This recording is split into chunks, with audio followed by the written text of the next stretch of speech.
This is TWiT. Teenager is suing Apple for, I have to put the pinky up to my mouth here, $1 billion,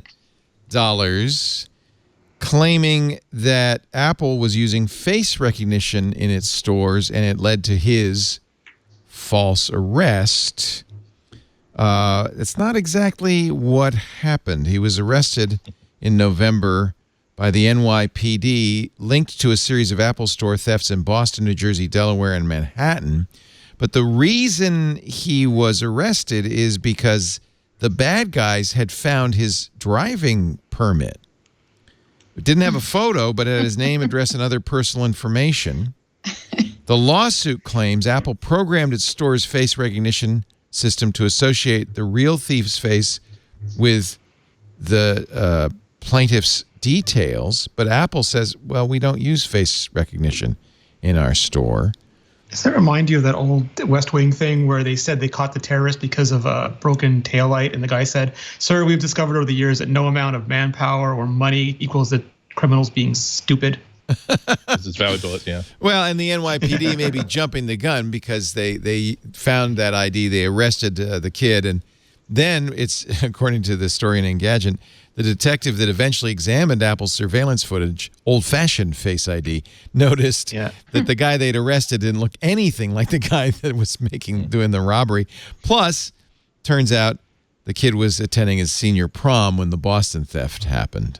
So, sounds like he's got an alibi. I don't know if he's got a $1 billion case against Apple, however. Yeah. But there are going to be more problems like this, especially since the EU just voted to move forward a new regulation that would basically unify the entire biometric database for law enforcement for everybody in the EU. Yes. So, and considering that, so basically, if one of these databases has a false match, everybody's going to have a false match on you. And given that we've already demonstrated that not all face recognition systems are half as good as they are in the movies, and that if you are not white, you might have a problem being matched with somebody else because a lot of these systems were trained on white faces and not enough non-white faces.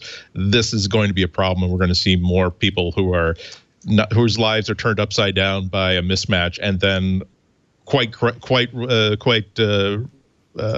with absolute good reason are looking for somebody to sue. Yeah. It was hilarious to me because, we saw the whole controversy with JetBlue using face instead of passports. Wasn't that interesting? When you get on the plane, they're going to do face ID, face recognition. So I had this weird experience where because I have Nexus, so I went up to the Nexus machine, it scanned my irises. I went to the customs guy. He said, "Where are you going?" I said, "Apple." He goes, "Oh, their Face ID is horrible. It's going to be an end to privacy for all of us." Oh my God! And I was like, I didn't say it because I didn't want to be barred from the country, but I'm like, you just saw me take a retina scan that I'm sure is being stored on one of the databases of one of the companies that had a massive breach last year, and you're concerned about Face ID. I wonder. So this all came from a social media thread in which a traveler said that when she boarded an international JetBlue flight, instead of scanning my boarding pass or handing over my passport, I looked into a camera before being allowed down the jet bridge. She asks, does facial recognition replace boarding passes? Unknowns to me, did I consent to this? Yeah. JetBlue says, yeah, but you can opt out of it if it makes you feel uncomfortable. So I think that's interesting. I don't know if I have a problem with that. I do worry about these big databases with our biometric information. Yeah, absolutely. Well, you can't change your face or your fingerprint. Yeah. And the problem is that they collect that data. And if you opt out of it, well, they still already have that data. So whatever they can do to monetize that by selling it to someone who's providing biometric data to law enforcement or to governments, you're still kind of hosed there. You have so little control over this that this is fly the red banner of revolution problems. How does opt out? What does opt out mean? If you're walking past a camera to get on the plane, you're walking past a camera to get on the plane. How do you know? Are they turning the camera off as you walk past? Or, that's very true. That opting out doesn't necessarily mean anything if they're still collecting that data. And instead, you're just handing your boarding pass over. Yeah. That camera's still there and still taking your picture. Well, what's interesting is she asked JetBlue, where did you get the face information anyway? And on Twitter, JetBlue said the information is provided by the U.S. Department of Homeland Security. Yeah. What? They're secure. We should clarify, these photos aren't provided to us, but are securely transmitted to the Customs and Border Protection database. So JetBlue doesn't have access to the photos and doesn't store them. So basically, you walk past this camera and it goes, ding, yeah, that's Mackenzie. And then here's the link to JetBlue explaining this new, your face is your boarding pass. And it's at JFK. I don't have a problem with it. It's been going on apparently since November of 2018. How does the Border Patrol have my picture? I guess they know they have my passport image. I don't know. They take mine every time we go. They have all these kiosks. I know. Yeah, you get your every picture. Time. Yeah. Yeah. Because you're a foreigner, and I am. You could be a threat. You're not from Rhode Island. No. Like the rest of us.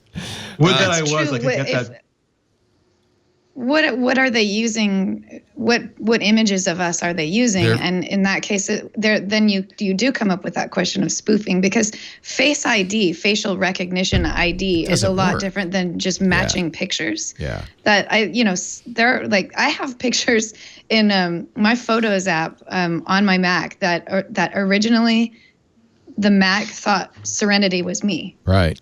Serenity Caldwell. We don't really look anything alike. Both of our eyes are kind of big, and maybe that's why it recognized that. But so then you kind of get a little bit mixed up in that spoofing thing, because just the iPhone 10 and 10s and 10s Max are a perfect example of, it's using a bunch of different references to decide what your face looks like. So remember when you set up Face ID, you are rotating the camera around, you're changing your angle.